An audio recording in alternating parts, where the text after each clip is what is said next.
Firstly, one border, two adversaries.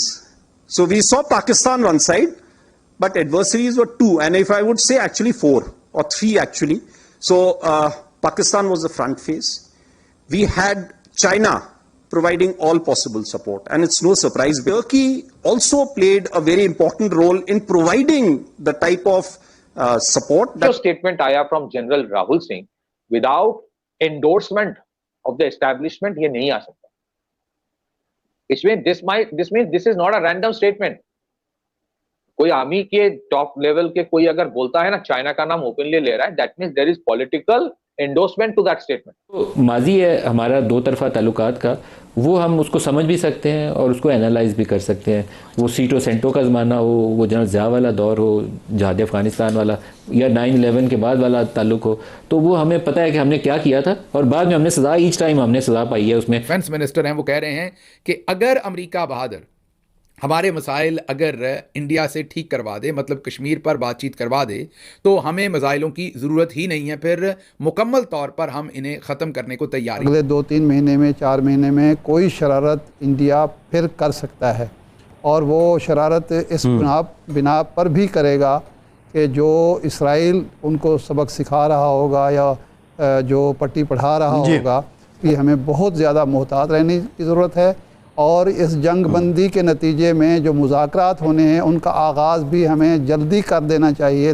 बड़ी statement है कि चाइना लिटरली अपने वेपन्स टेस्ट कर रहा है against many air defence systems, जब पाकिस्तान को ये वेपन पकड़ा देते हैं to use against India. It's very clear कि इंडिया आप खुल के बोल रहा है कि we are fighting not just one but probably 3 adversaries. ना उसका व्हेन यू सेड कि इसका जियोपॉलिटिकल इंपैक्ट क्या होगा, कल से टर्की में रोना शुरू हो गया एज पर रिपोर्ट्स.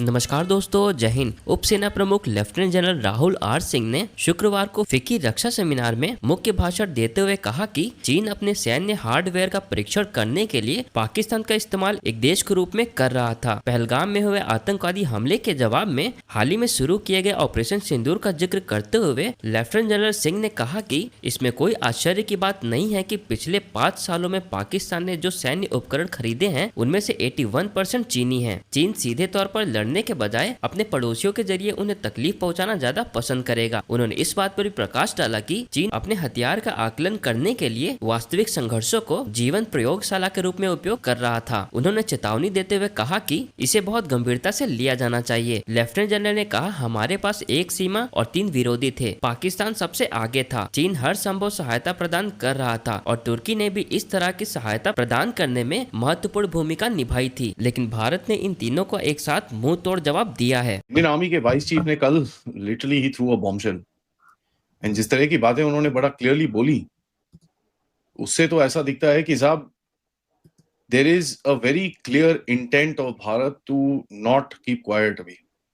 ठीक है, और जिस तरह के एक्सपोजेस उन्होंने करे हैं, and he named Indian army is not known. ये तो हमको सबको पता है कि इंडियन आर्मी इज बड़ी क्वाइट अपना काम करते हैं ये लोग. They are not known to make big statements and this and that. But कल जिस तरह का स्टेटमेंट पाकिस्तान में चाइना एंड टर्की के ऊपर दिया गया, पाकिस्तान के लिए और चाइना और टर्की के लिए जो कोल्यूजन के बारे में बताया गया, that was very significant. Nikit भाई नमस्कार, वेलकम टू शो. नमस्कार. मुझे लगता है कि देखिए on ground as such you will not see any major visible change. जो इंडिया कर रहा था वही करेगा, but it is like telling the Chinese and the Turkish establishment कि ये जो इंडिया को बहुत साल से पता था और इंडिया इसके बारे में ज्यादा बात नहीं करता था, बट अब खुले में बात कर रहा है कि ये जो, क्योंकि तुम ये गेम खेल रहे हो और Pakistan is just the front face. In fact general Rahul Singh ने पहले उन्होंने कहा 3 एंड पहले उन्होंने 4 कहा, फिर उन्होंने कहा 3. मतलब पाकिस्तान के साथ ही actually mention Turkey and China. The 4th one, we all understand who the country is. चौथा कौन था? आपके हिसाब में कौन था? Who was it? It's US और क्या? अच्छा, it's America. Really? America? Oh. So, but and yes, he then said कि not 4, 3 adversaries. And ठीक है, that's a sensible thing to do. There's no point taking USA's name.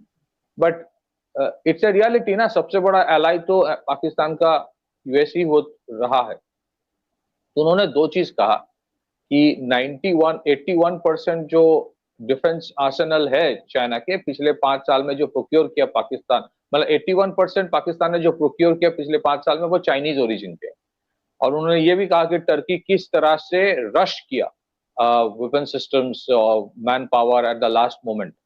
और ये भी उन्होंने मेंशन किया वेरी इंटरेस्टिंगली कि डीजीएमओ लेवल का जब बात चल रहा था तो पाकिस्तान की तरफ से ये बोला जा रहा था कि तुम्हारे this and this vector, you can say the fighter planes are armed and they're probably going to come towards Pakistan, so you please stop it.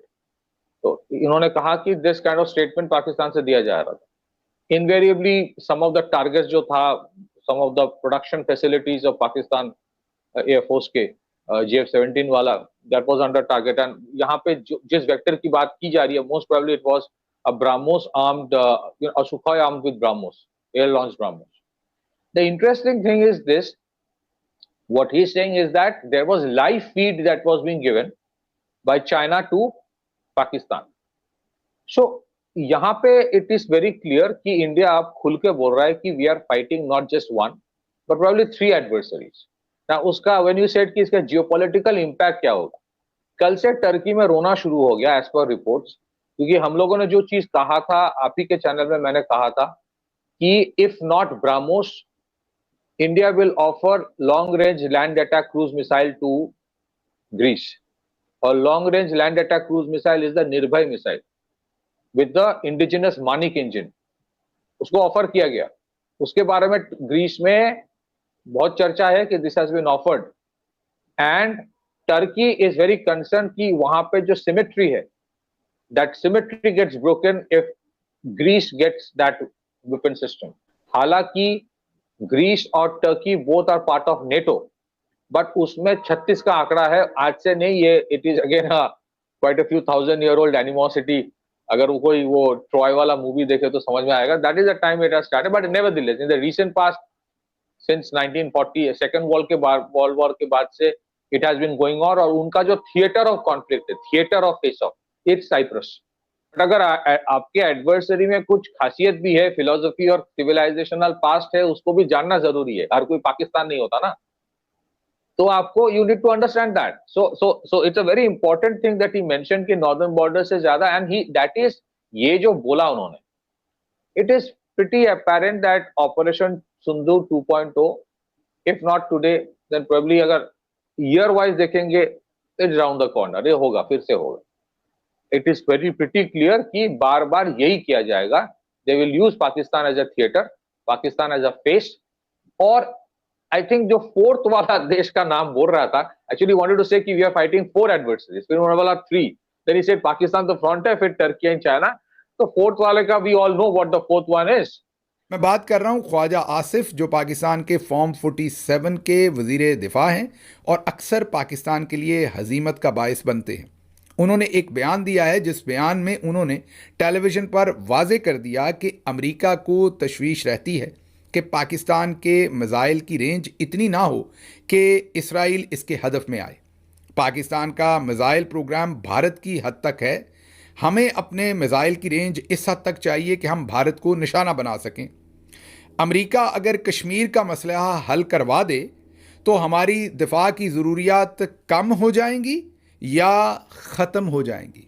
मतलब कि हमें इन मिसाइलों की फिर सिरे से ज़रूरत ही नहीं होगी, और मिसाइल नहीं होंगे तो जो एटम बम है उससे हमने खाना तो पकाना नहीं. मतलब जब उसे कहीं लेकर जाने वाले मिसाइल ही नहीं होंगे तो फिर एटम बम भी आपने, जो एटमी प्रोग्राम है उसको भी आपने मुकम्मल तौर पर ख़त्म कर दिया. ये कोई और नहीं कह रहा, ये अब आपके डिफेंस मिनिस्टर जो फॉर्म 47 के हैं वो पाकिस्तान के नेशनल टेलीविज़न पर बैठ के कह रहे हैं. क्या ये शाखसाना हाल ही में होने वाली फील्ड मार्शल और सदर ट्रंप की जो मुलाकात है उसका शाखसाना निकल रहा है, ये सामने आ रहा है, या ये सब कुछ रजीम चेंज से लेके अब तक प्लान किया जा रहा है? डिफेंस मिनिस्टर हैं, वो कह रहे हैं कि अगर अमेरिका बहादुर हमारे मसाइल अगर इंडिया से ठीक करवा दे, मतलब कश्मीर पर बातचीत करवा दे, तो हमें मिसाइलों की ज़रूरत ही नहीं है, फिर मुकम्मल तौर पर हम इन्हें ख़त्म करने को तैयार